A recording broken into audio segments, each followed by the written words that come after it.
Okay, सब बच्चे आ गए हैं? किसी और ने अगर ज्वाइन करना है तो आस्क देम टू ज्वाइन। हम अपना सेशन जो है वो सिर्फ स्टार्ट करने वाले हैं। अगर किसी ने अभी तक ज्वाइन नहीं किया उनसे बोल दीजिए कि सेशन ज्वाइन कर ले, we are about to start our session.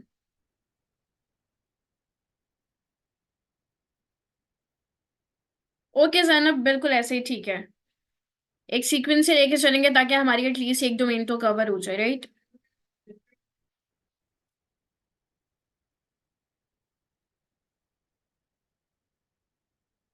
Okay, ऐसा है कि मैं अभी एक और चीज मुझे बताइए। हमने अपने जो गवर्नर जनरल्स हैं प्री पार्टीशन में, जो हमारे ब्रिटिश में गवर्नर जनरल्स थे, वो हमने कर लिए हुए हैं। कल तक हमने 1947 तक की हिस्ट्री कर ली हुई है प्री पार्टीशन की। पाकिस्तान को हमने आजाद करवा लिया हुआ है, ठीक है। वॉर ऑफ इंडिपेंडेंस हमने लड़ ली हुई है, ठीक है। अब मुझे ये बताइए, उसमें से अगर किसी को कोई इशू है, हम उसको दोबारा से स्टार्ट करें या हम इंडिपेंडेंस के बाद से स्टार्ट करें? ये मुझे बताइए, ताकि अगर किसी एक भी बच्चे को मसला है तो हम स्टार्ट करते हैं, otherwise will go with the flow, हम आगे से स्टार्ट करते हैं। जैनब, आप बताइए। अस्सलाम अवैस, वालेकुम मैम। वालेकुम अस्सलाम। जो भी बात करे प्लीज मुझे पहले अपना नाम बता दे, सो आई नो कि कौन बात कर रहा है। Ma'am my name is Mohammad Awais Raza, और मेरा क्वेश्चन ये था कि पीरपुर रिपोर्ट से आगे अगर काइंडली थोड़ा सा पढ़ा दें तो वो, क्योंकि आगे समझ नहीं आया था, आपने नोट्स उधर तक दिए थे। ठीक है ठीक है, मैं पीरपुर रिपोर्ट से आगे पढ़ा देती हूँ। जी जैनब, आप बताइएगा मुझे, कल जो जितना पढ़ा था उतना समझ आ गया था? आई डोंट नो जैनब ने कल वाला जो सेशन था वो ज्वाइन भी किया था या नहीं। Zainab, am I audible to you? मैं, मुझे कोई प्रॉब्लम नहीं है, मुझे समझ आ गया था। ओके, परफेक्ट है। Anybody else?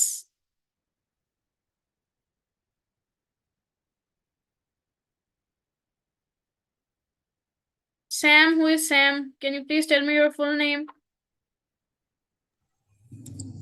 Yes, ma'am. My name is Samya. Okay Samya, अपना काइंडली पूरा नेम लिख दिया करें, so it will be easy for me as well, कि मैं बाय नेम कॉल कर सकूं आप लोगों को, राइट? Okay, ma'am. परफेक्ट है। जी साम्या, आपको किसी चीज में मसला तो नहीं आया करके सेशन में? No, ma'am. ठीक है। तो चूंकि सिर्फ अवैस की क्यूरी है कि उसने मुझे कहा है पीरपुर रिपोर्ट से नेक्स्ट वहां से स्टार्ट कराएं, तो हम जो है उसको मद्देनजर रखते हुए वहीं से स्टार्ट करेंगे, और उसके बाद जो है हम अपने आगे कंटिन्यू करेंगे।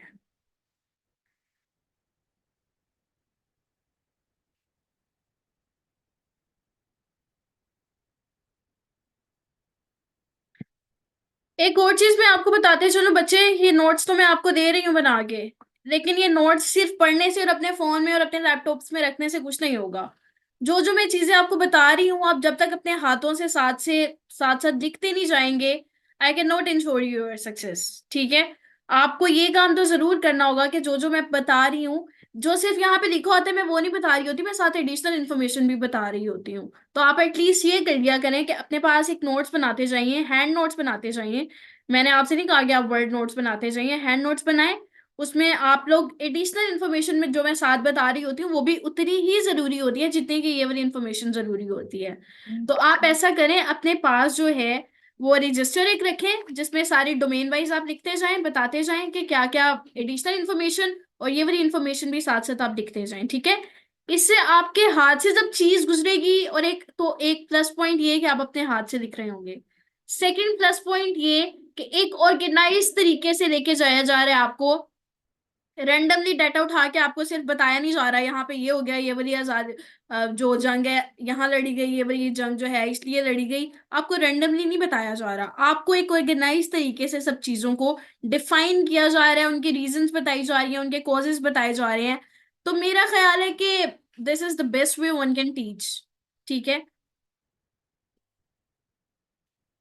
ठीक है, तो अब नोट्स विजिबल है सबको, स्क्रीन विजिबल है ना? डे ऑफ डिलीवरेंस तक मैंने आपको पढ़ाया, तो मैंने आपको इंडिपेंडेंस तक था।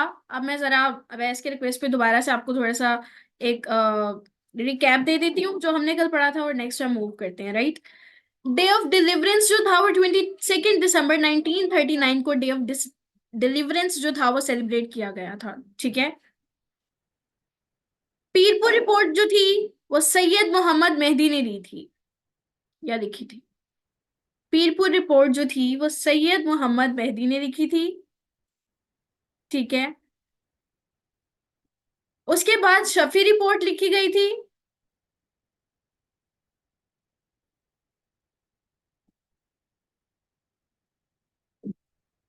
ये है। पीरपुर रिपोर्ट जो थी वो 1938 से 1939 वाले ड्यूरेशन पे लिखी गई थी और शफी रिपोर्ट सिर्फ 1939 में। उसके बाद आ जाता है 23 मार्च 1914 को पाकिस्तान रेजोल्यूशन या लाहौर रेजोल्यूशन पास हुआ था। इसको बेसिकली लाहौर रेजोल्यूशन जो था इंडिया ने, या आप हिंदूज कह लें, वो इसको एक तंजिया तौर पे उन्होंने लाहौर रेजोल्यूशन का नाम दिया था, चूंकि लाहौर के एक बहुत बड़ी जगह जिसका आजकल में नारे पाकिस्तान कहा जाता है, ग्रेटर इकबाल पार्क कहा जाता है, वहां पर हुई थी। जो हिंदूज थे उन्होंने इसको टोंट के तौर पे एक तंजिया अंदाज में लाहौर रेजोल्यूशन कहने लग गए, ठीक है, कि लाहौर में हुई है इसलिए। बाद में it came to Pakistan resolution या करारदाद पाकिस्तान कहा गया इसको, चूंकि पाकिस्तान बन चुका था, ठीक है। अब अगर हम बात करें कि मौलाना Zafar Ali Khan translated this resolution जो कि 1914 का हुआ था, और इस रेजोल्यूशन को जो सेकंड किया था वो चौधरी खलीकुज्जमान ने सेकंड किया था। चौधरी खलीकुज्जमान सेकंड दिस रेजोल्यूशन, ठीक है।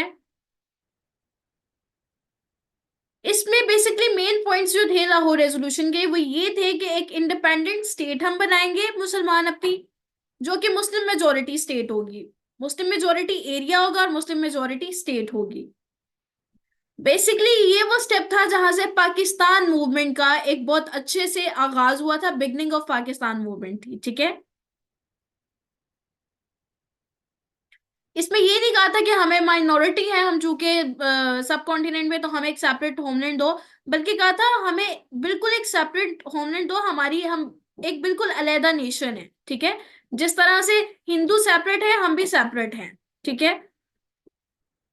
और ये वो जगह थी, ये वो स्टेप था जहां पे टू नेशन थ्योरी का एक प्रॉपर, एक उसको फॉर्मल एक तरीके में लाया गया था, एक प्रॉपर फॉर्म में लाया गया था, उसको एक रिटन डॉक्यूमेंट में लाया गया था उसको। इससे पहले चूंकि मैंने आपको बताया था कि इलेक्शंस हुए थे वहां पे इनकी मुसलमानों की इतनी स्ट्रॉन्ग पोजीशन नहीं थी, तो ये वो प्रॉपर, ये वो पॉइंट था जहां पे टू नेशन थ्योरी को एक प्रॉपर रिटन फॉर्म में और एक प्रॉपर ऑफिशियल स्क्रिप्ट में लाया गया था, ठीक है।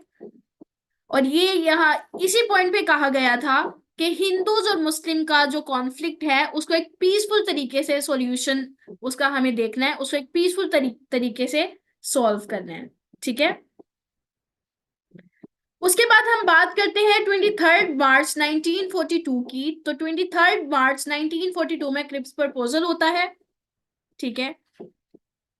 23 मार्च 1942 में क्रिप्स प्रपोजल होता है और इसके फौरी बाद जो है वो गांधी जिन्ना टॉक्स हो जाती हैं, ठीक है। गांधी जिन्ना टॉक्स होती हैं, गांधी अपने मशवरे देता है, जिन्ना साहब अपने मशवरे देते हैं, ठीक है। जिन्ना साहब मुसलमानों के लिए काम करते हैं, उनके सेपरेट होमलैंड के लिए बताते हैं, मशवरे देते हैं। गांधी साहब कहते हैं कि डिवीजन ना ही हो तो बेहतर है, लेकिन ऑब्वियसली हमने किसी ना किसी तरह से वो करना होती है, ठीक है। उसके बाद शिमला कॉन्फ्रेंस होती है 1945 में, ठीक है। और 1945 से 46 में प्रोविंशियल और सेंट्रल इलेक्शंस होते हैं। इससे पहले वाले जो इलेक्शंस होते हैं वो सिर्फ सेंट्रल इलेक्शंस, प्रोविंशियल इलेक्शंस होते हैं जो कि 1937 में होते हैं। लेकिन जो 1945 टू 1946 के इलेक्शंस होते हैं ये प्रोविंशियल और सेंट्रल इलेक्शंस होते हैं, जिसमें जो मुसलमान है वो एक बहुत मेजोरिटी के साथ विन करते हैं। मुसलमानों की ऑल 31/3 सीट्स वो वॉन बाय मुस्लिम्स, ठीक है। यहाँ से जो हिंदूज हैं सब कॉन्टिनेंट के, उनको भी पता चल जाता है कि नहीं भाई मुसलमान जो है वो सिर्फ नाम तक नहीं है, बल्कि अब उनके पास एक अच्छी खासी मेजोरिटी है पॉलिटिक्स में भी, और अब उनको जो है वो कुछ ना कुछ, ऑल्दो वो पहले भी प्लान कर रहे हैं, लेकिन अब उनको कुछ करना होगा, अब उनको कुछ देना होगा, या लेट सपोज अब उनके माइंड में भी आ जाता है कि अब अगर डिवीजन होगी भी तो ऑब्वियसली वो बनती भी है डिवीजन, ठीक है। 16 अप्रैल 1946 को कैबिनेट मिशन प्लान आता है और 3 जून प्लान आता है उसके बाद, जिसके मुताबिक एक डिवीजन का क्राइटेरिया सेट कर दिया जाता है। 16 अगस्त 1947 को डायरेक्ट एक्शन डे मनाया जाता है और 17 अगस्त 1947 को रेड क्लिफ अवार्ड होता है, जिसके मुताबिक डिस्ट्रीब्यूशन हो जाती है, बाउंड्री तय हो जाती है कि इस बाउंड्री के यहाँ पर इंडिया है और इस बाउंड्री के इस तरफ जो है वो मुसलमान या पाकिस्तान है। ठीक है, डिवीजन के तहत जो है जो एक बाउंड्री लाइन बनाई जाती है, इसका जो आर्बिट्रेटर होता है वो सर रेड क्लिफ होते हैं। सर रेड क्लिफ को एक प्रॉपर प्लान दिया जाता है 3 जून प्लान के तहत कि आपने इसे इस तरह से डिवीजन करनी है, ये लाइन है और यही लाइन खींचनी है आपने। लेकिन सर रेड क्लिफ जो होते हैं वो हमेशा की तरह इंडियंस का साथ देते हुए जो है वो बेईमानी कर जाते हैं और ऐसे बहुत से एरियाज जो मुसलमानों के बनते हैं वो एरियाज कुछ उनके पास भेज देते हैं और 562 जो है वो प्रिंसली स्टेट्स वहां पर बन जाती हैं, जिनको देसी रियासतें भी कहा जाता है। 562 प्रिंसली स्टेट्स। ठीक है, प्री पार्टीशन हमारा यहाँ पे खत्म होता है, आज हम पोस्ट पार्टीशन अपना स्टार्ट करते हैं। पोस्ट पार्टीशन में जब पाकिस्तान 14 अगस्त 1947 को आजाद हो जाता है, जो है इंडिपेंडेंट हो जाती है इंडिपेंडेंस पाकिस्तान की, उसके बाद क्या क्या होता है, कौन कौन सी गवर्नमेंट आती है, कौन कौन से कॉन्स्टिट्यूशंस बनते हैं, किसकी डेथ होती है, कौन कौन सी जंगें लड़ी जाती हैं, ठीक है, कौन कौन सी प्रिंसली स्टेट का मसला किस तरह से सोल्व होता है, किस किस कौन कौन सा सिस्टम रहता है गवर्नमेंट का, पार्लियामेंट्री होता है, डेमोक्रेसी होती है या प्रेसिडेंशियल होता है, तो वो सब हम इसमें पढ़ेंगे। अभी तक अगर किसी का कोई क्वेश्चन है तो they guys can ask, you guys can ask, क्या क्वेश्चन है, otherwise will start, will continue. किसी का कोई क्वेश्चन है?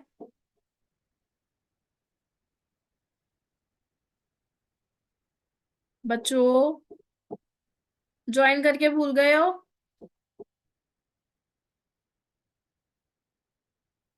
Zainab, do you have any question?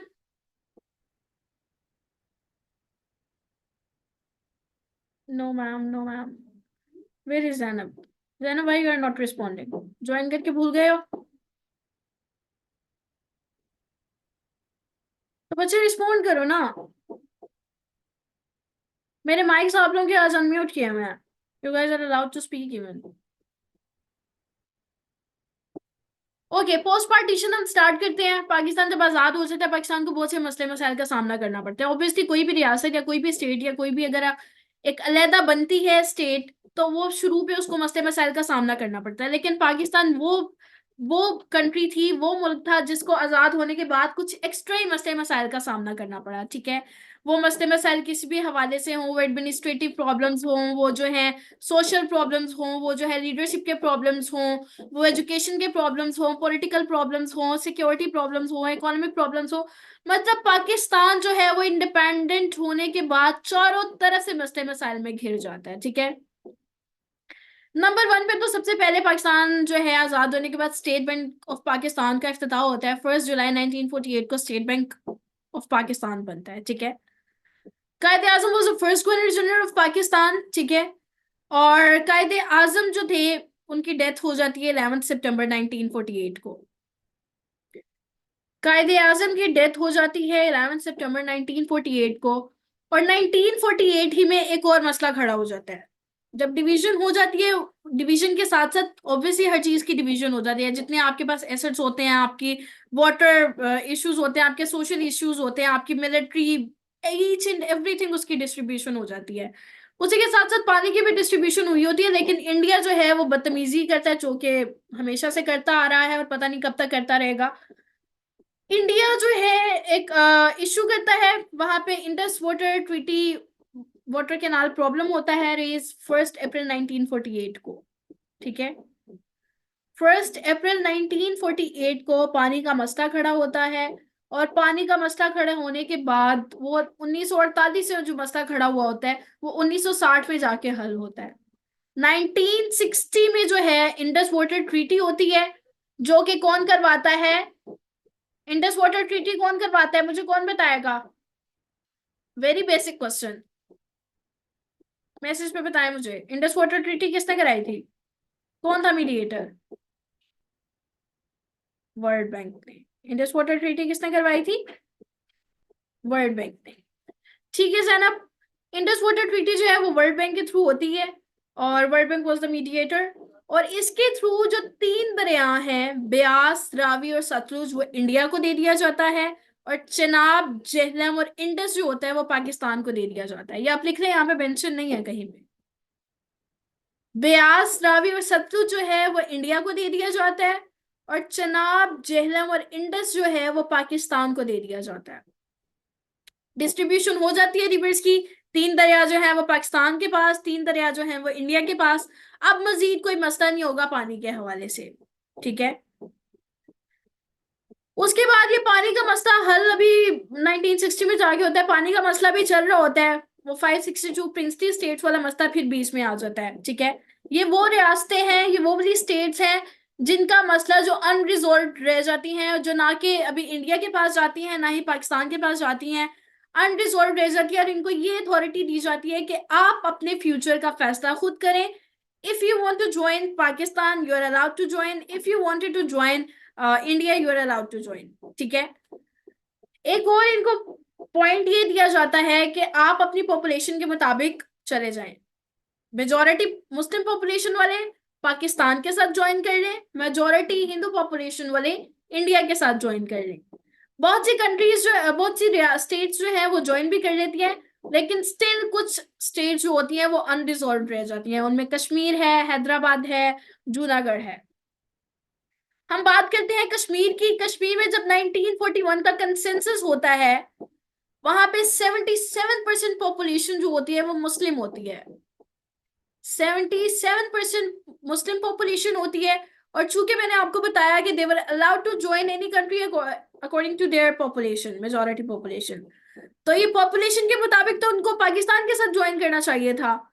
लेकिन क्या होता है, वहां का जो महाराजा होता है हरी सिंह, वो एक एग्रीमेंट करता है।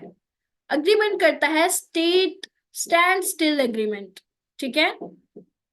वहां का महाराजा जो होता है वो एक अग्रीमेंट करता है, स्टैंड स्टिल एग्रीमेंट, जिसके मुताबिक वो कहता है कि मैं हिंदू के साथ ये भी खड़ा रहूंगा, ठीक है। एक जंग का आगाज होता है। मुस्लिम पाकिस्तान जो है वो इसमें वॉर करते हैं कि नहीं भाई, मुस्लिम मेजोरिटी एरिया है तो पाकिस्तान को मिलना चाहिए, ठीक है। फिर एक जंग होती है जो कि 1 जनवरी 1949 को, वही कश्मीर का इशू बीच के बीच में ही है, अभी रिजॉल्व नहीं हुआ, खत्म हो जाती है जंग, ठीक है।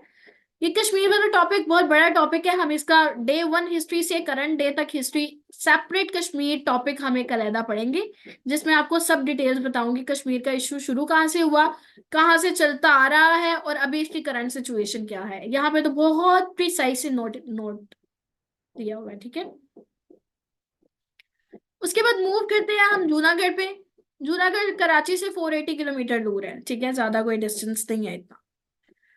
15 सितंबर 1947 को जूनागढ़ जो है वो अनाउंस करता है कि उससे एनेक्स होना है, पाकिस्तान के साथ एनेक्सेशन करनी है, ठीक है। लेकिन क्या होता है, वो अभी एनेक्सेशन भी नहीं करते, तो इंडिया जो है वो उन पे अटैक कर देता है, ठीक है। फिर हम मूव करते हैं हैदराबाद पे। हैदराबाद का जो पॉपुलेशन होती है वो हिंदू पॉपुलेशन होती है, मेजोरिटी पॉपुलेशन, लेकिन उनका जो हेड होता है वो मुस्लिम हेड होता है, निजाम, ठीक है। जो उनका हेड होता है वो कहता है कि हमने पाकिस्तान के साथ एनेक्सेशन करनी है, ठीक है। लेकिन क्या होता है, इंडिया कहता है चूंकि इसकी पॉपुलेशन जो है वो हिंदू पॉपुलेशन है तो इसको हमारे साथ होना चाहिए। अगर इंडिया इस बात पे होता है तो फिर कश्मीर उसके मुताबिक हमारे पास होना चाहिए। तो 24 अगस्त 1948 को ये मसला जो है वो सिक्योरिटी काउंसिल में ले जाया जाता है, ठीक है। लेकिन फिर क्या होता है, इंडिया उस पर भी अटैक कर देता है और हैदराबाद को इंडिया के साथ इल्हाक कर लेता है, ठीक है। उसके बाद 12 मार्च 1949 में ऑब्जेक्टिव रेजोल्यूशन पास होते हैं, जो कि लियाकत अली खान के दौर में पास होते हैं। ऑब्जेक्टिव रेजोल्यूशन, ऑब्जेक्टिव रेजोल्यूशन का कोई मुझे बताएगा ऑब्जेक्टिव रेजोल्यूशन क्या होते हैं? आप लोगों को कोई आइडिया भी है या बिल्कुल भी नहीं है आइडिया? ऑब्जेक्टिव रेजोल्यूशन क्या थे? Who's gonna tell me? Awais, objective resolution क्या यस थे? मैम। मैम ऑब्जेक्टिव रेजोल्यूशन जो है वो पाकिस्तान का जो पहला कॉन्स्टिट्यूशन बना था ना, उसका वो प्रीएम्बल मतलब है, जो बेसिकली जो उसमें हदायत थी उसी पे बना है कॉन्स्टिट्यूशन। ठीक है, और जैनब आप बताएं, आप क्या जानती हैं ऑब्जेक्टिव रेजोल्यूशन के बारे में?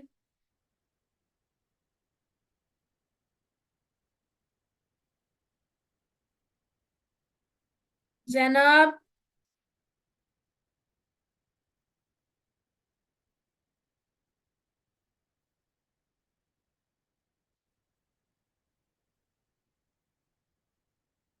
It contained all the Islamic provisions. All right, ठीक है। यानी आप लोगों को बेसिक चीजों का आइडिया है। ठीक है बच्चे, ऑब्जेक्टिव रेजोल्यूशन बिल्कुल ठीक बताया, चूंकि वहां पे कॉन्स्टिट्यूशनल क्राइसिस था उस टाइम में। 1947 में पाकिस्तान जो था आजाद तो हो चुका था, लेकिन still and it is the preamble of all the constitutions. ठीक है, 1947 में पाकिस्तान आजाद तो हो चुका था, और उस टाइम पे जो कानून इख्तियार किया गया था, जो कॉन्स्टिट्यूशन इख्तियार किया गया था, वो गवर्नमेंट ऑफ इंडिया एक्ट 1935 वाला जो था, उसमें कुछ अमेंडमेंट्स करके, चूंकि हम मुस्लिम कंट्री थे, उसमें कुछ अमेंडमेंट्स करके वही इख्तियार किया गया था। ठीक है, 12 मार्च 1949 को क्या होता है, एक ऑब्जेक्टिव रेजोल्यूशन पास होते हैं, जो कि लियाकत अली खां पास करवाते हैं उनके दौर में। ठीक है, ऑब्जेक्टिव रेजोल्यूशन में तमाम की पॉइंट्स जो हैं वो मुस्लिम, चूंकि मुस्लिम कंट्री है, तो उसमें ये कहा गया कि सोवरेनिटी जो है वो अल्लाह ताला की होगी। जो भी कानून बनेगा उसमें कुरान और हदीस सुन्ना को जो है वो सामने रख के बनाया जाएगा। फेडरल सिस्टम होगा, डेमोक्रेसी होगी, फ्रीडम ऑफ स्पीच होगी, और पीपल रिस्पॉन्सिबल गवर्नमेंट होगी। फंडामेंटल राइट्स दिए जाएंगे, माइनॉरिटी राइट्स दिए जाएंगे, और जुडिशरी जो है वो फ्री होगी। ठीक है, ये सब वो चीजें थी जो कि ऑब्जेक्टिव रेजोल्यूशन में कह दी गई थी कि ये सब चीजों का होना लाजमी है। ऑब्जेक्टिव रेजोल्यूशन पास होते हैं, उसके बाद हम बात करते हैं गवर्नर जनरल ऑफ पाकिस्तान की। पाकिस्तान के first governor general, second governor general, third governor general अक्सर जो है पेपर में पूछ लिए जाते हैं, सिंगल पेपर में। ठीक है, तो उसमें आपको ये चीजें याद करना जरा जरूरी है। पहले गवर्नर जनरल का तो ऑब्वियसली सबको पता है, कायदे आजम मोहम्मद अली जना। सेकंड गवर्नर जनरल जो थे वो थे Khwaja Nazimuddin. Khwaja Nazimuddin was the second governor general of Pakistan. Ghulam Muhammad was the third governor general of Pakistan, and Iskandar Mirza was the fourth governor general of Pakistan.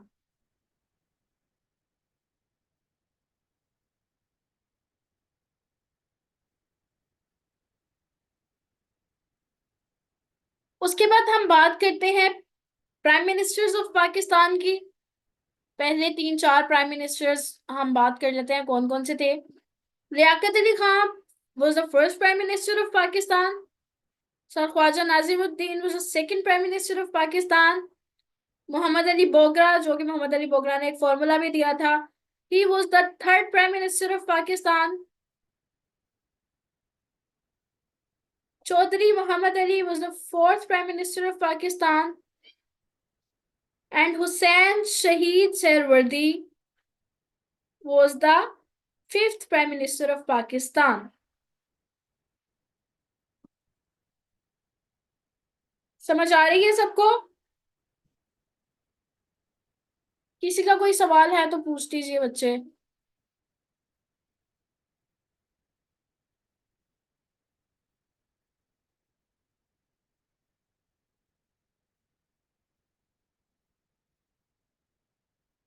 First 5 year plan की हम बात करते हैं। 1955 को फर्स्ट 5 ईयर प्लान दिया गया, 1955 से लेकर 1960 तक। 1955 से लेके 1960 तक जो था फर्स्ट 5 ईयर प्लान दिया गया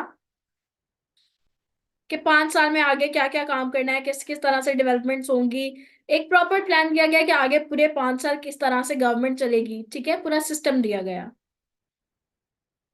और 1956 में हमारा फर्स्ट कॉन्स्टिट्यूशन आया, first constitution of Pakistan.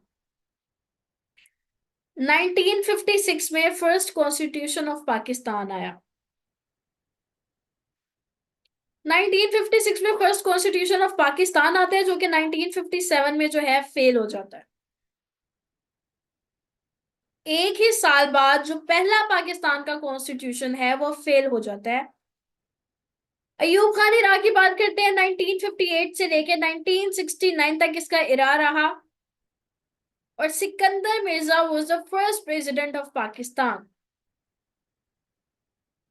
Sikandar Mirza was the first president of Pakistan. अब आप पूछेंगे कि पहले इससे प्रेसिडेंट क्यों नहीं थे, या इससे पहले जो था वो प्रेसिडेंट कौन था, यही पहले क्यों आया इस दौर में, ये वो सब। तो बच्चे जब हम कॉन्स्टिट्यूशनल हिस्ट्री की बात करेंगे ना, तब आपको पता चलेगा कि प्रेसिडेंशियल सिस्टम जो था वो 1962-63 वाले आइन में था, ठीक है। चूंकि उस वो आइन था, वो कॉन्स्टिट्यूशन था जिसमें प्रेसिडेंशियल सिस्टम था, तो इसने तभी आना था। उससे पहले तो प्रेसिडेंशियल सिस्टम का कोई जवाब ही नहीं था, और ना ही जो था प्रेसिडेंशियल सिस्टम, फिर प्रेसिडेंट कहाँ से आता।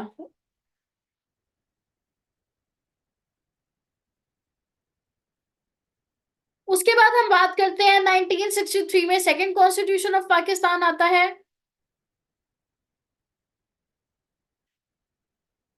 और सेकंड 5 ईयर प्लान आ जाता है 1960 से लेके 1965 में। 1960 से लेके 1965 में सेकंड 5 ईयर प्लान आ जाता है। And this was the most successful 5 year plan. This was the most successful 5 year plan. Ayub Khan के रिफॉर्म मैम की बात कर लेते हैं। जी बच्चे। मैम जो सेकंड कॉन्स्टिट्यूशन था वो 1962 में नहीं आया था। क्या कह रहे हैं? ये कहा जो सेकंड कॉन्स्टिट्यूशन था वो 1962 में नहीं आया था। 1962 में ही आया था। 1962 में क्या क्या लिखा हुआ है? ऊपर 63 लिखा हुआ है इसमें। 62 है। 62 लिख लीजिए। अयूब खान रिफॉर्म्स की बात करते हैं। अयूब खान के इरा में कौन कौन सी रिफॉर्म्स थी, ठीक है। सबसे पहले उसने कुछ एग्रीकल्चरल रिफॉर्म्स की, इकोनॉमिक रिफॉर्म्स की, सोशल रिफॉर्म्स की। और इसी के दौर में 2 जनवरी 1965 में इनडायरेक्ट इलेक्शंस होते हैं। 2 जनवरी 1965 में इनडायरेक्ट इलेक्शंस होते हैं। और 1965 में 17 डेज वॉर भी होती है। 17 दिनों की जो जंग होती है 1965 में होती है। मुझे कौन इसकी एग्जैक्ट डेट बताएगा? 17 डेज वॉर 1965 में जो होती है, जल्दी बताएं, जल्दी, सबको पता है। 1965 की जो वॉर की डेट है, हरी आप। जी मुदस्सिर, क्या डेट है?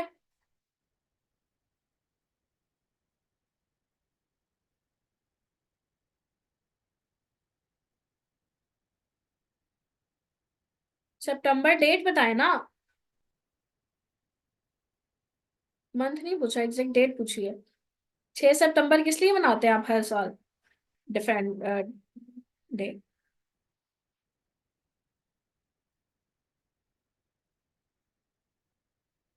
डिफेंस डे 6 सितंबर को किस लिए मनाते हैं बच्चे?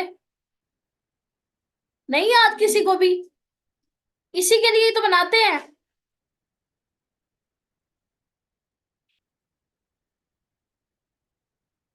अच्छा, उसके बाद हम बात करते हैं ताशकंद डिक्लेरेशन की। ताशकंद डिक्लेरेशन जो होता है वो 10 जनवरी 1966 को होता है। ताशकंद डिक्लेरेशन, ताशकंद डिक्लेरेशन जो होता है वो 2 जनवरी 1965 को, सॉरी 10 जनवरी 1966 को ताशकंद डिक्लेरेशन होता है। इसमें जो है ये पूछा जाता है ताशकंद डिक्लेरेशन किस किस के दरमियान हुआ, यानी वो पाकिस्तान की जानिब से कौन था और इंडिया की जानिब से कौन था। तो पाकिस्तान की जानिब से उस वक्त थे अयूब खान, और इंडिया की जानिब से थे लाल बहादुर। इन दोनों के दरमियान होता है, ये आप लिख लीजिए।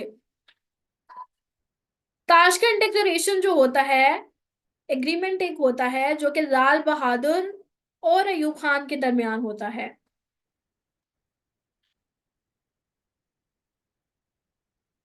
25 मार्च 1969 में अयूब इरा का जो होता है वो एंड हो जाता है।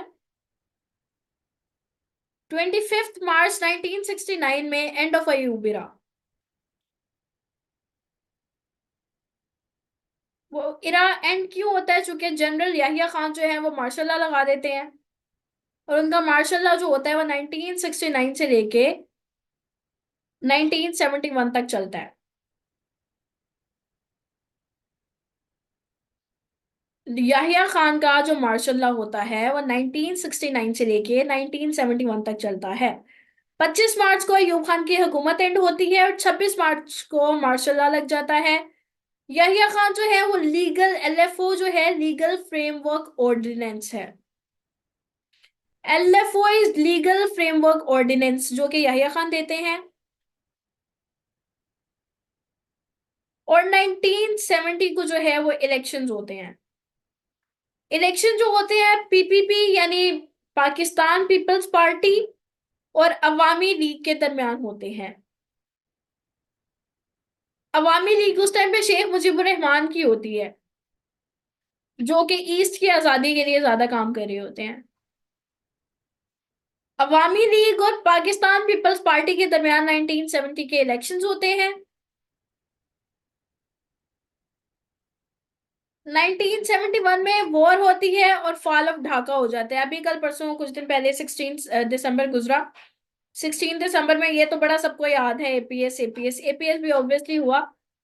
16 दिसंबर 1971 को फॉल ऑफ ढाका होता है। ठीक है, आप वो 16 दिसंबर से वही याद रख रहे हैं, 16 दिसंबर को एपीएस भी होता है और 16 दिसंबर को फॉल ऑफ ढाका भी होता है। फॉल ऑफ ढाका 1971 में होता है और एपीएस जो है वो 2014 में होता है।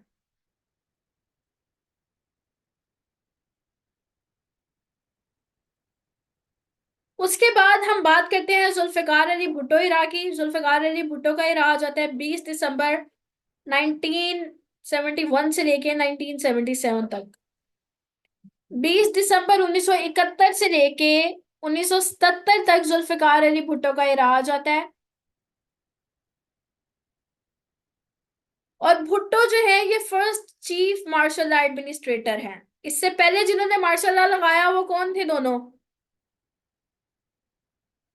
इससे पहले जिसने मार्शल लॉ लगाया वो दोनों कौन थे? मैंने बता दिया हुआ है, बताएं आप मुझे कौन थे। मैम अयूब खान और याह्या खान।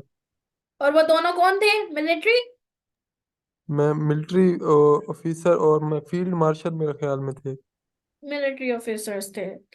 तो ये पहला जो था first chief martial law administrator था। जुल्फिकार अली भुट्टो जो था, ये भी एमसीक्यूज बहुत बार रिपीट हुआ है कि Zulfikar Ali Bhutto first chief martial administrator कौन था, तो वो जुल्फिकार अली भुट्टो था। डेट इसकी देख ले, 20 अप्रैल 1972।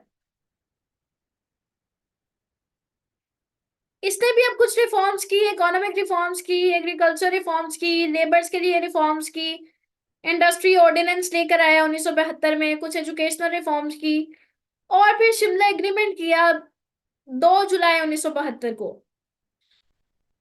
2 जुलाई 1972 को शिमला एग्रीमेंट करता है ये एक।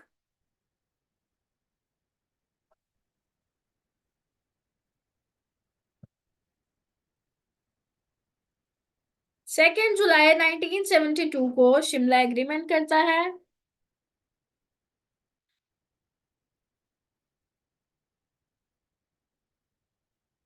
1973 कॉन्स्टिट्यूशन उसके बाद आ जाता है, चूंकि जो है फॉल ऑफ ढाका हो चुका है। ठीक है, Zulfikar Ali Bhutto as a first chief martial administrator आ चुके हुए हैं। ठीक है, और अब यहाँ पे जो है 1973 का कॉन्स्टिट्यूशन होता है। शिमला एग्रीमेंट की बात करें तो ये किसके दरमियान हुआ था? ये इंदिरा गांधी और जुल्फिकार अली भुट्टो के दरमियान हुआ था। शिमला एग्रीमेंट इंदिरा गांधी और जुल्फिकार अली भुट्टो के दरमियान हुआ था, और इनमें बेसिकली ये कहा गया था कि 93,000 जो प्रिजनर्स जो हैं उनको रिटर्न कर दिया गया था, उनको वापस भेज दिया गया था।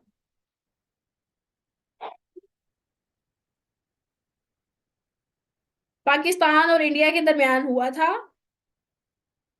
93,000 प्रिजनर्स जो थे वो पाकिस्तान के रिटर्न कर दिए गए थे। इसमें पीस ट्रीटी भी एक हुई थी। इसमें ये कहा गया था कि अपने रिलेशंस को रिस्टोर किया जाए और फ्यूचर रिलेशंस के बारे में बात की गई थी। कि एलओसी पे बात की गई थी, ठीक है, फोर्सेस के विड्रॉल पे बात की गई थी कि कश्मीर में जितने फोर्सेस भेजी हुई हैं उनको विड्रॉ कर लिया जाएगा। सो ये था शिमला एग्रीमेंट। उसके बाद जो है 1973 से लेके 1977 में बलूचिस्तान ऑपरेशन होता है।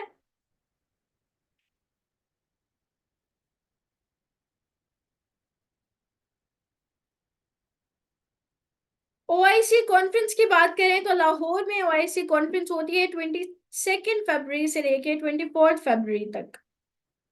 1974 में ऑर्गेनाइजेशन ऑफ इस्लामिक कॉपरेशन की एक कॉन्फ्रेंस होती है लाहौर में।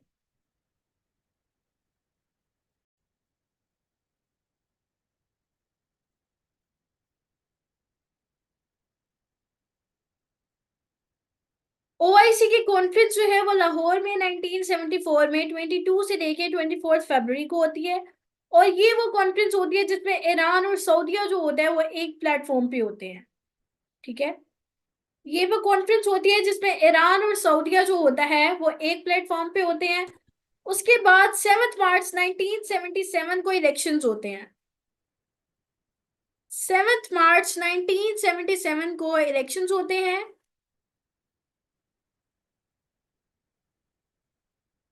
इस इलेक्शन में दो पार्टीज होती हैं, एक होती है पीएनए पाकिस्तान नेशनल अलायंस और एक होती है PPC PPP Pakistan peoples party.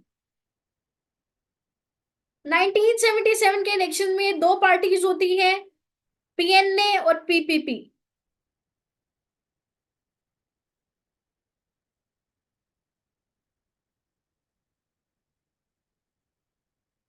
इसके बाद जो है मार्शल लॉ जो है जनरल जियाउल हक का, वो 5 जुलाई 1977 में जनरल जियाउल हक का मार्शल लॉ लग जाता। यानी पाकिस्तान शुरू से लेके martial law martial law martial law पे ही चलता है।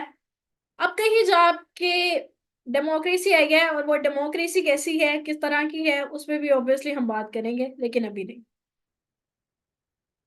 जनरल जियाउल हक जो है उनके इरा की बात करते हैं। 1977 से लेके 1988 तक उनका इरा होता है।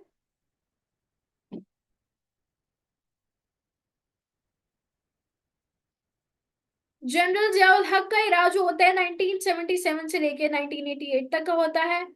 और इसमें क्या होता है, मार्च 1978 में जुल्फिकार अली भुट्टो जो है वो असैसिनेट हो जाते हैं। लाहौर हाई कोर्ट जो है वो उनकी तरफ से ऑर्डर आते हैं जुल्फिकार अली भुट्टो के असैसिनेशन के, और उनकी असैसिनेशन हो जाती है मार्च 1978 में। जनरल जियाउल हक जो है वो प्रेसिडेंट बन जाते हैं 16 सितंबर 1978 में। और लोकल गवर्नमेंट के इलेक्शन जो होते हैं 1979 में लोकल गवर्नमेंट के इलेक्शंस होते हैं।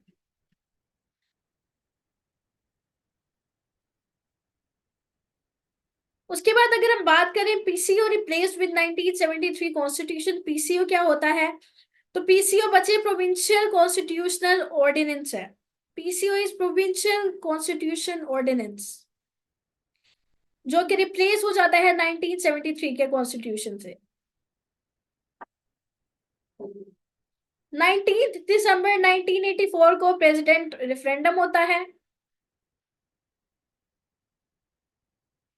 19 दिसंबर 1984 में प्रेसिडेंट रेफरेंडम होता है।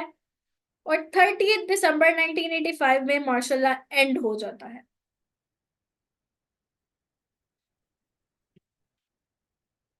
मार्शल लॉ एंड होता है तो 8th अमेंडमेंट के थ्रू क्या किया जाता है, एक बहुत फेमस जो है 1985 में 8th अमेंडमेंट के थ्रू 58 टू बी आर्टिकल लेके आया जाता है।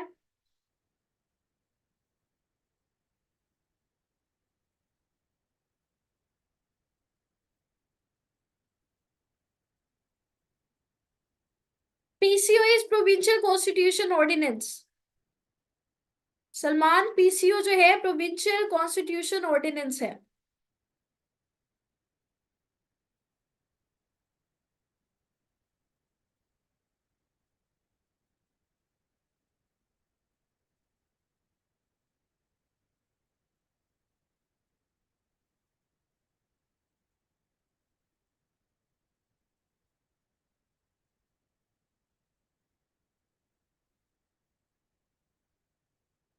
स्क्रीन क्लियर कर लूं।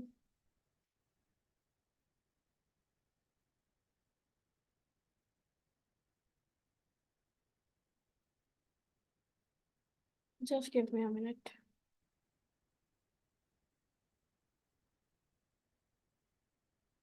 ओके,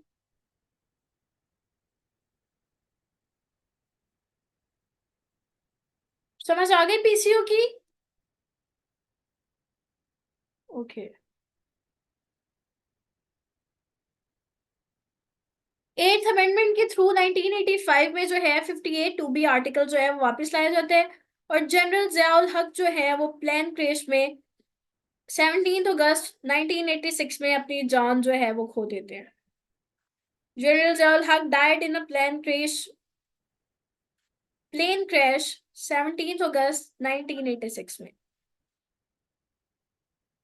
ये था जनरल जियाउल हक का इराक। जनरल जियाउल हक के इराक की या उनके इस्लामाइजेशन जो है वो बहुत ज्यादा फेमस है। उनके इस्लामाइजेशन के बारे में बहुत ज्यादा बात की जाती है पीएमएस में तो अक्सर। मैम, जी जी, सॉरी मैम। पूछिए। मैम ये मैंने जनरल जियाउल हक का विजिट किया ना, मुझे आपकी आवाज नहीं आ रही क्लियर। तो उसकी जहाज मैम, जो जनरल जियाउल हक था ना, उसने किया था इन आर्मी वालों ने, भाई आपने कोई विजिट नहीं करना किसी मुल्क का। हम्म। तो ये अमेरिका के दौरे पे था, तो जहाज के अंदर किसी ने ना कोई बारूद वगैरह चीज रख दी, और वो उधर से ही ना फट के, जिस तरह ये इसने किया था ओजरी कैंप का जो वाकया था। हम्म। ये ठीक है,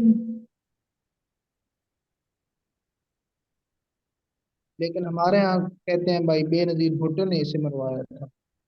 बच्चे, हमारे यहाँ तो आज तक अभी बिलावल भुट्टो ने जो है अपने नाना का केस दोबारा जो है सुप्रीम कोर्ट में फाइल कर दिया हुआ है। अब हम हिस्ट्रियां देखते बैठ जाए, हमारे यहाँ तो अब तक ये नहीं पता चला उसको किसने मरवाया। हमारे यहाँ तो अब तक ये नहीं पता चला बेनजीर भुट्टो को किसने मरवाया, कायदे आजम का नहीं पता चला।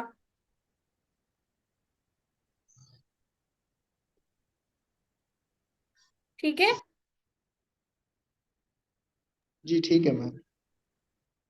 उसके बाद हमारे यहाँ फिलहाल जो चीज इंपॉर्टेंट है वो सिंगल पेपर प्रिपरेशन है। उसमें इतनी डिटेल में आपसे ये नहीं पूछेंगे कि जो प्लेन में था वो बारूद था या क्या था।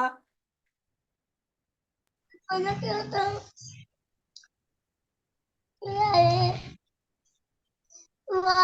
लो, कर लो। Okay, she is being muted. Tahira, आप अपना माइक अनम्यूट सॉरी म्यूट ही रखिएगा प्लीज। हम लास्ट में सलमान इस पर डिस्कशन करते हैं, ठीक है? ओके, हम फिलहाल कंटिन्यू करते हैं इस्लामाइजेशन ऑफ जियाउल हक से, ठीक है? हदूद ऑर्डिनेंस जो था वो 10 फरवरी 1979 को हदूद ऑर्डिनेंस आता है। उसके फौरी बाद ज़कात और उशर आ जाता है, जिसमें 20 जुलाई 1980 में ज़कात और उशर ऑर्डिनेंस आ जाता है। उसके बाद ज़कात फाउंडेशन बनाई जाती है, फरवरी 1980 में ज़कात फाउंडेशन बन जाती है।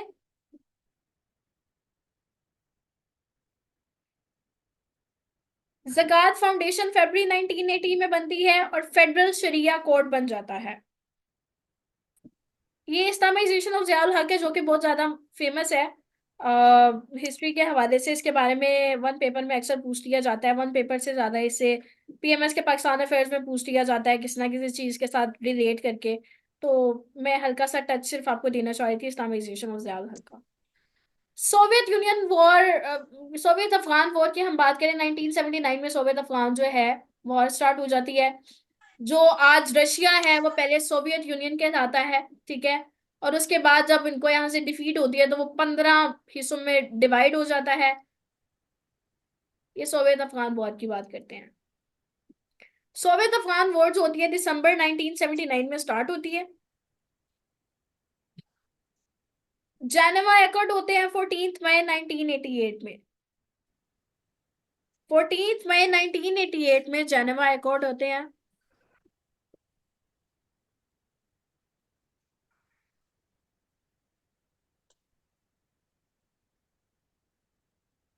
और इसके बाद जो है वो 30 मई 1988 में एंड ऑफ जुनेजो एकॉर्ड हो जाता है। जो जुनेजो एकॉर्ड ऊपर हुए होते हैं उसका एंड हो जाता है। 16 नवंबर 1988 में इलेक्शंस होते हैं। 16 मई जेनेवा एकॉर्ड की बात करें, जेनेवा एकॉर्ड जो होते हैं ये पाकिस्तान और रशिया के दरमियान होते हैं। जेनेवा एकॉर्ड जो है वो पाकिस्तान और रशिया के दरमियान में होते हैं, ताकि अफगानिस्तान में जो सिचुएशन है उसको सेटल कर पाए, उसमें देख पाए किस तरह से बेहतरी आ सकती है, देख पाए किस तरह से कंट्रीब्यूशन कर सकती हैं दोनों कंट्रीज या इसके साथ और भी कंट्रीज मिलके।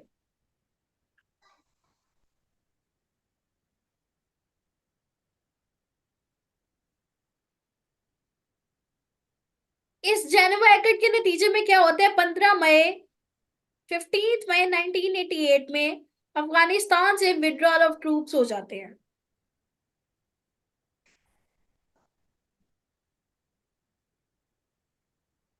Ma'am I have 30 question. मई 1988 में 30 मई 1988 में जुनेजो एकॉर्ड जो है वो एंड हो जाते हैं।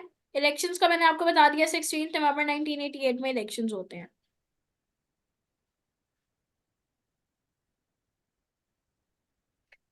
बात करें 1986 में जो है वो बेनजीर भुट्टो वापस लाहौर आती हैं और बेनजीर भुट्टो का फर्स्ट इरा जो है वो शुरू हो जाता है। She was the first and the youngest first women prime minister of Islamic countries and the youngest prime minister as well. इनका जो फर्स्ट इरा होता है वो 1988 से लेके 1990 तक रहता है, 2 साल का इरा रहता है इनका फर्स्ट इरा। इनके दौर की अगर हम डेवलपमेंट की बात करें या इंपॉर्टेंट इवेंट की बात करें तो 29 दिसंबर से लेके 31 दिसंबर 1988 में इस्लामाबाद में सार्क कॉन्फ्रेंस होती है। इनके इरा में जो सार्क कॉन्फ्रेंस होती है, this was the important event या happening of his era of her era. Mics mute रखिए।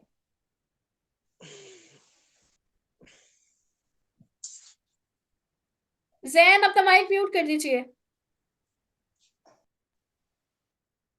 गुलाम इसहाक खान जो होते हैं वो अपनी पावर का यूज करते हुए, जो कि मैंने आपको पहले बताया था 8th अमेंडमेंट के थ्रू 58(2)B आर्टिकल की पावर जो है वो वापस लाई जाती है, और इसी पावर को यूज करते हुए गुलाम इसहाक खान जो है वो इनको डिसमिस कर देते हैं।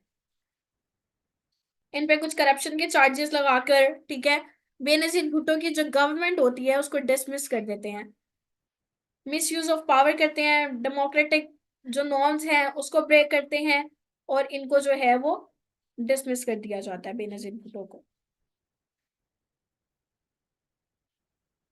इसके साथ ही 1990 से लेके 1993 में first year of Nawaz Sharif start हो जाता है, जो कि 1985 से लेके 1990 में पंजाब के सीएम भी रह चुके होते हैं।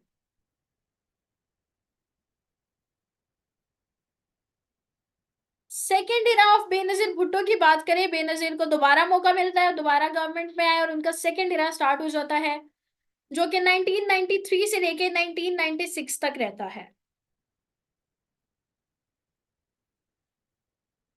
उसके बाद अगेन नवाज शरीफ का सेकेंड इरा स्टार्ट हो जाता है, जो कि 1997 से लेके 1999 तक रहता है। अब ये 1990 से लेके 1999 2000 तक की जो पॉलिटिक्स है ना, इसको म्यूजिकल चेयर पॉलिटिक्स भी कहा जाता है। म्यूजिकल चेयर पॉलिटिक्स इसलिए कहा जाता है क्योंकि ये सिर्फ दो पार्टीज के दरमियान घूम रही है, दो खानदानों के दरमियान घूम रही है, या तो पीपल्स पार्टी आ रही है या पीएमएलएन आ रही है, कोई तीसरी पार्टी नहीं आ रही, ठीक है। So it is called the musical chair politics as well. 1999 तक जो है नवाज शरीफ का इरा रहता है। इसमें नवाज शरीफ को चूंकि वो गवर्नमेंट में होता है, वो अपनी गवर्नमेंट में होने से एक फायदा उठाता है। वो 13th अमेंडमेंट के थ्रू जो है आर्टिकल 58(2)B, जिसके अकॉर्डिंग प्रेसिडेंट के पास पावर होती है कि वो गवर्नमेंट को डिसमिस कर सकता है, उसको उस आर्टिकल को ही खत्म कर देता है कि कहीं मुझे ना डिसमिस कर दे। ये पहले बेनजीर को डिसमिस कर दिया, ये कहीं आर्टिकल मुझे ना डिसमिस कर दे, तो वो कहता है मैं इस आर्टिकल को ही डिसमिस कर देता हूँ। 13th अमेंडमेंट के थ्रू 58(2)B जो है इसको डिसमिस कर दिया जाता है, खत्म कर दिया जाता है। और 14th अमेंडमेंट के थ्रू कहा जाता है कि नो फ्लोर क्रॉसिंग, कोई फ्लोर क्रॉसिंग नहीं होगी। और नवाज शरीफ ही के दौर में न्यूक्लियर टेस्ट भी होता है 1999 में, जिसका ये सो कॉल्ड क्रेडिट जो है अपने सर पे लेता है, इसने खुद करवाए थे वो। ठीक है। लाहौर डिक्लेरेशन होता है 21 फरवरी 1999 में लाहौर डिक्लेरेशन होता है।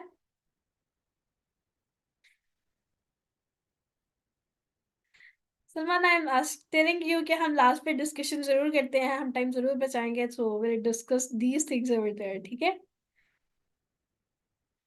लाहौर डिक्लेरेशन होता है 21 फरवरी 1999 में।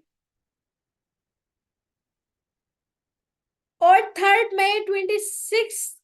मई से लेके 26 जुलाई 1999 तक वॉशिंगटन डिक्लेरेशन होता है, ताकि एक जो जंग चल रही है 1999 में कारगिल की जंग, उसको एंड किया जाए। एक और जंग पाकिस्तान और इंडिया के दरमियान चली कश्मीर के हवाले से। पता नहीं मजीद कितनी जंगें और चलेंगी और कश्मीर किसके हक में आएगा। मैं तो कहती हूँ कि कश्मीर एक इंडिपेंडेंट स्टेट बन जाए, ना यहाँ का रहे ना वहां का रहे, खुद अपना फैसला करे। उसके बाद जो है 12 अक्टूबर 1999 को मार्शल लॉ लग जाता है और नवाज शरीफ जो है वो जेल चले जाते हैं।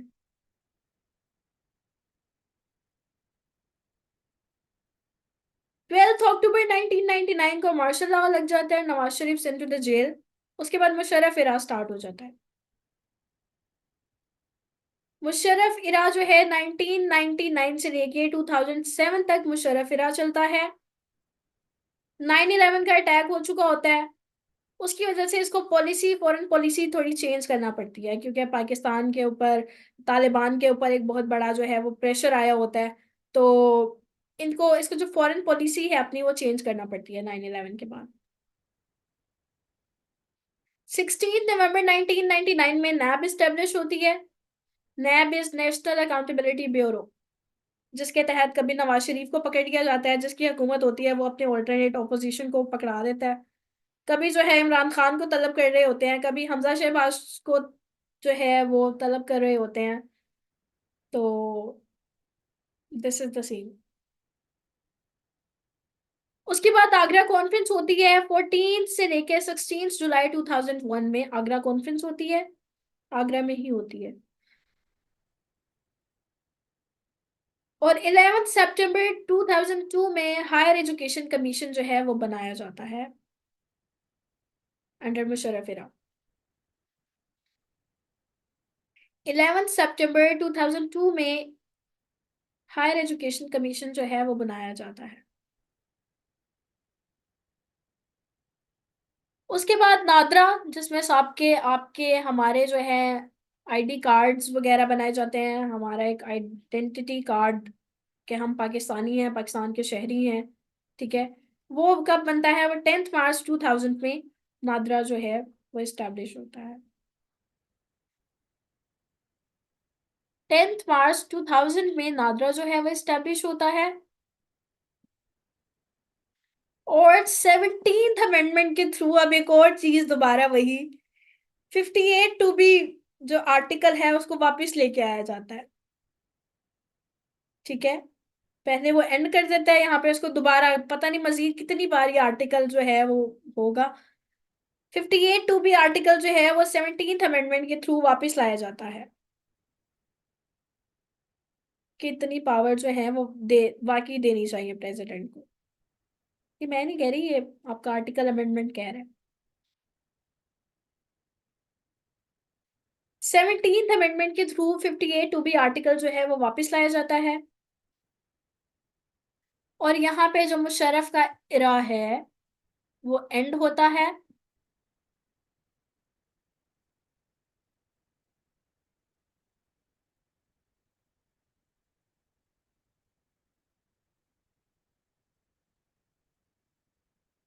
तो ये था हमारा आज का लेक्चर। अब you guys are allowed to ask your question. अगर ये जो मैंने लेक्चर दिया उस हवाले से कोई सवाल है, या आपका एक्स्ट्रा कोई सवाल है, तो आप 1 बाय 1 म्यूट करके अपना नाम बता के मुझसे पूछ लीजिए, ठीक है।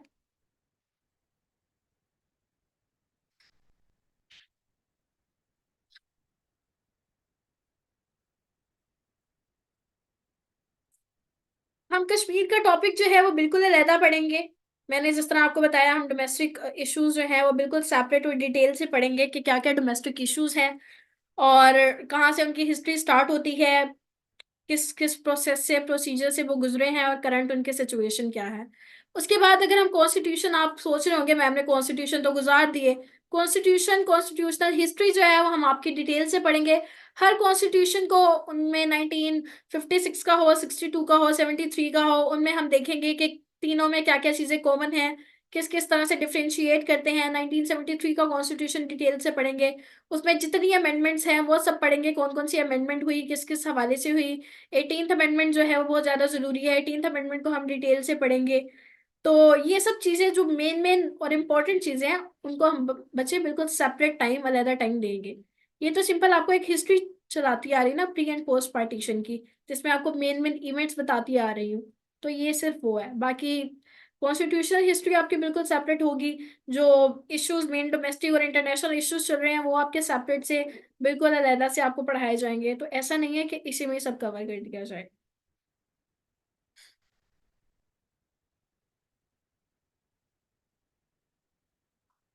जी, किसी का सवाल है कोई?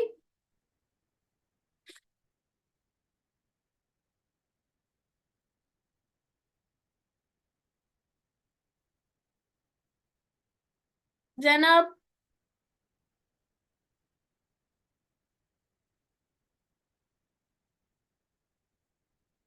जैनब आपका कोई सवाल है बच्चे तो मुझसे पूछ लीजिए। अवैस?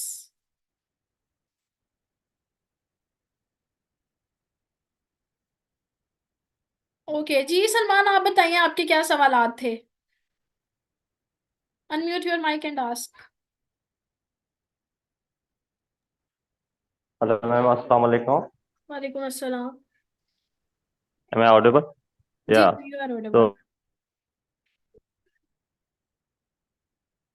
मेरा क्वेश्चन ये था मैम, ये हाउ क्रिएटिवली मियां साहब जस्ट लाइक यू नो कि उसको 58 बी को जो है उसने उड़ा दिया। जी जी। What was the process? Like I I want to know the behind scene. Like ऐसी क्या नीड पड़ गई थी जो इन्होंने इसको उड़ा के और क्लीन स्वीप करके और सारा मतलब एक रूट क्लीन करके और वन मैन शो कर दिया पूरा। हाँ, मैंने आपको बताया तो है कि 28B के 58(2)B के अकॉर्डिंग जो पावर्स जो होती हैं वो प्रेसिडेंट के पास होती हैं। उसके पास पावर होती है कि वो जो है बंदे को, प्राइम मिनिस्टर को हटा सके, ठीक है। एक प्रॉपर उसका प्रोसीजर ये होता है बच्चे, किसी भी अमेंडमेंट का प्रोसीजर जो होता है, आपकी पहले जो है नेशनल असेंबली सेनेट को एक प्रॉपर 1/3 मेजोरिटी के तहत पास करना होता है। वो पास करने के बाद, अगर वो पास कर दे तो प्रेसिडेंशियल साइन के सिग्नेचर होते हैं और उसके बाद जो है वो अप्रूव हो जाता है। लेकिन अगर एक सिचुएशन ये होती है, अगर प्रेसिडेंट साइन ना करे तो 1 माह के अंदर अंदर वो कैंसिल हो जाता है। दूसरी सिचुएशन ये होती है, प्रेसिडेंट अगर साइन ना करे और अगर वो बंदा जो है प्रेसिडेंट खुद आउट ऑफ सिटी हो, आउट ऑफ स्टेशन हो, यानी आउट ऑफ कंट्री हो, तो जो है उसको एक और प्रोसीजर होता है, उसके अकॉर्डिंग लेके जाया जाता है, ठीक है। और फिर उसको प्रोसीड कर दिया जाता है इमरजेंसी सिचुएशन करके, या कोई भी इमरजेंसी सिचुएशन क्रिएट करके एक हुक्मनामा जारी कर दिया जाता है, जिसमें वो कोई भी लॉ जो होता है या अमेंडमेंट जो होती है वो पास हो जाती है। तो उसके तहत जो था, ये मियां नवाज शरीफ साहब ने ऐसा काम किया कि ताकि मैं ना हटा दिया जाऊं, अगर ऐसा ना हो मैं हटा दिया जाऊं, इससे पहले मैं इस आर्टिकल को ही हटा दूं, ठीक है। तो ये उनका कारनामा था।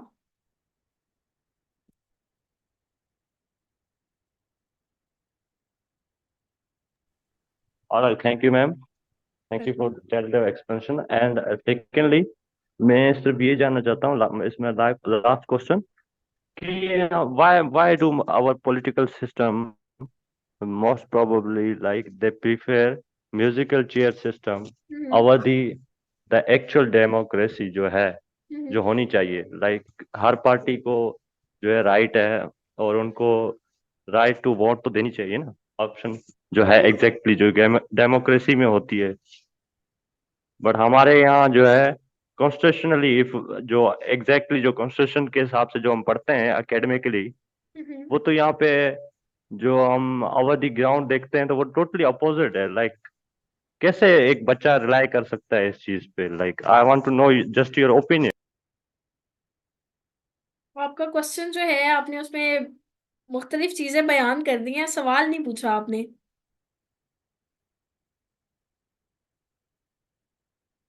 जी जी बिल्कुल, सवाल मेरा यही है कि why do our political system prefer musical chair system, कि two party system musical chair वहां पे। सिस्टम, ठीक है, म्यूजिकल चेयर सिस्टम जी में जो एग्जैक्टली।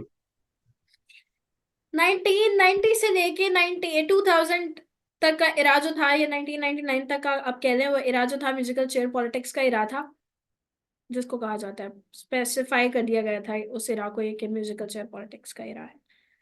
नंबर 2 पे आपका सवाल है डेमोक्रेसी के हवाले से। डेमोक्रेसी की एक डेफिनेशन जो है प्रॉपर आर्टिकल में, कॉन्स्टिट्यूशन में बयान कर दी गई है, अगर नहीं भी बयान की गई तो सबको पता है। 1949 में जो ऑब्जेक्टिव रेजोल्यूशन पास होते हैं उसमें कहा जाता है कि डेमोक्रेसी को जो है वो टॉप प्रायोरिटी पे रखा जाए। Democracy, right to people, people को, लोगों को जो है वोट का हक दिया जाए, फ्रीडम ऑफ स्पीच होनी चाहिए। और जब फ्रीडम ऑफ स्पीच होगी ना, तो आप डेमोक्रेसी को इंश्योर कर सकते हो। जहां पे फ्रीडम ऑफ स्पीच नहीं है, you can not ensure democracy over there. आप लोगों को बोलने का हक नहीं दे रहे, उनको क्रिटिसाइज करने का हक नहीं दे रहे, जो बोलते हैं उसको उठा लेते हैं आप, ठीक है? तो फिर हम डेमोक्रेसी को कैसे इंश्योर करेंगे ऐसे मुल्क एग्जैक्टली, में? Sorry for interrupting you, exactly this is what I am looking for. हम ऐसे मुल्क में जहां पे फ्रीडम ऑफ स्पीच नहीं दी जा रही, डेमोक्रेसी को कैसे इंश्योर करेंगे?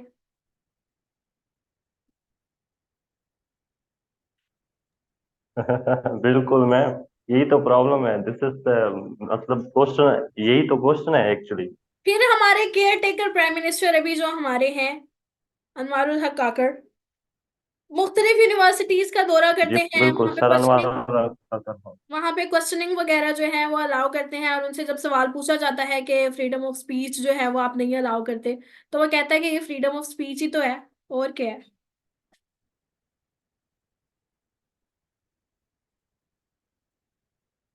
तो चीजें जो है वो यहाँ पे बहुत ज्यादा डाइवर्सिफाइड हैं। Yes, ma'am. And we are just like playing with democracy system, like our we are uh, playing, we are being what? Played as well, we are being played as well. Yes, ma'am. And ma'am, the four martial laws are a clear example that in Pakistan, democracy is just by name. ऐसे ही है बिल्कुल। आपको, आपसे बात करें, हम Turkey की बात करते हैं। 1924 में जब कोलैप्स हुआ खिलाफत का, तब से लेकर 2014 तक, 2016 तक वहां पे आर्मी की गवर्नमेंट रही। 2000 तक आप कह रहे हैं, आर्मी ने इतना शदीद किस्म का वहां पे कंट्रोल किया हुआ था पूरे टर्की में। हर 5 साल बाद, 6 साल बाद जो था, वो अपना कोप कंडक्ट करा देते थे, और लोगों को इतना प्रेस किया हुआ था, इतना सप्रेस करके रखा हुआ था, वो कुछ बोल नहीं सकते थे। 2016 में, अभी तो तैयब अर्दगान है ना, उनकी ऑलमोस्ट ये उनकी फोर्थ गवर्नमेंट है तैयब अर्दगान की। 2016 में आर्मी ने दोबारा ट्राई किया कि दोबारा उनकी गवर्नमेंट आ सके, पूरी की पूरी कौम बाहर निकल आई थी, कितने लोग जो थे वो मर गए थे। उन्होंने कहा हम दोबारा आर्मी की गवर्नमेंट नहीं आने देंगे। तो यहाँ पे सिर्फ मसला, अगर हम कहें कि गवर्नमेंट क्या है, गवर्नमेंट गवर्नेंस प्लस फी।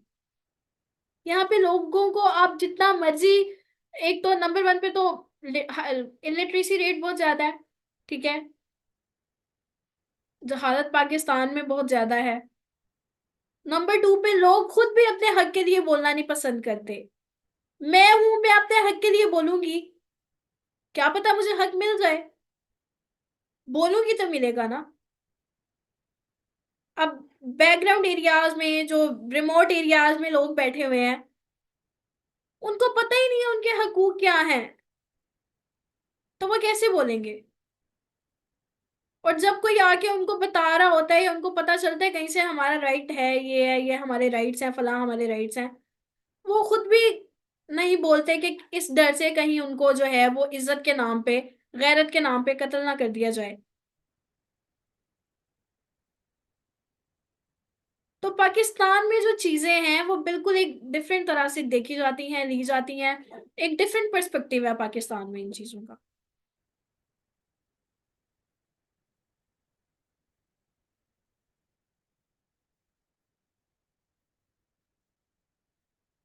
ठीक है, और किसी ने कुछ पूछना है क्या हम मीटिंग को एंड करें?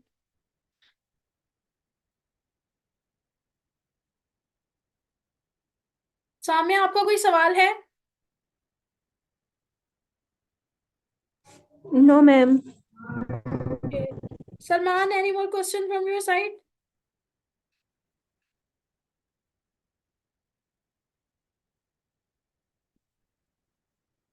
Okay.